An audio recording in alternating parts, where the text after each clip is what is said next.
Our next overloaded partial for decreasing the deficit is isometronics. So this one it's a lot more intimidating than you probably think it is.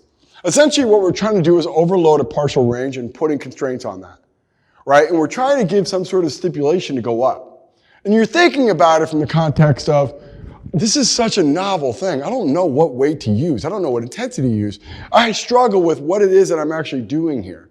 Where the cool thing about isometronics is we have some sort of mechanism to decide whether I should go up or not, right? So we're thinking, all right, all I'm doing is 8 reps with an 8-second isometric overcoming iso at that shortened end range. So remember, I'm mechanically weakest when I'm lengthened and shortened, so I don't have a lot of sarcomeres here, so it's a great opportunity to create more sarcomeres by longitudinal hypertrophy and getting some indication to go up. So I'm going to do 6 reps, get up in the 7th, pause for 8 seconds, and then if I can accomplish an 8th rep, I can go up. That's it, right? And I don't think it's much more complicated than that. I can add some accommodating resistance. I can go some different angles, right? So this would be a shortened range. Remember, trying to decrease the deficit, peak for non-common movement jump. Great, this is where probably I want to be for that. Maybe I want to do the same thing for a deadlift. Maybe I want to do the same thing for a bench. Maybe I want to do the same thing in some other variable with a safety bar or a buffalo bar, something where I can actually try to challenge that person's movement pattern. Maybe I want to do it for front squat over back squat. Doesn't really matter. What we're thinking about though is I'm trying to peak. I'm trying to decrease that deficit. I'm trying to increase the concentric demand. I'm trying to create architectural changes. I'm trying to create physiology changes to get that person to move faster without a counter movement. That's it, right? So when you set up wise, we want to get that target of hip, 2, 3, 4, 5, 6, 7th one, 8, 7, 6, 5, 4, 3, 2, 1. Go down. And off of that, I can go up in weight. That is the key, right? And there's an effect. It's loud. It's intense. It's a really visceral type of protocol.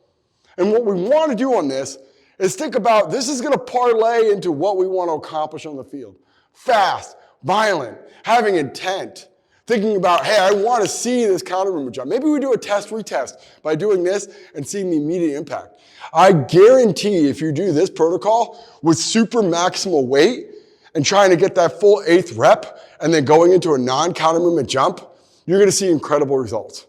And that's going to give confidence because you now are moving net closer to the original goal. And that's kind of the key behind all this, right? We're trying to create buy-in while simultaneously executing on a very high level protocol. It's okay to have this connection with your athletes and know what makes them tick. Know what makes them motivated. When you're doing this protocol and you feel bang, bang, bang, it is going to get some sort of reaction.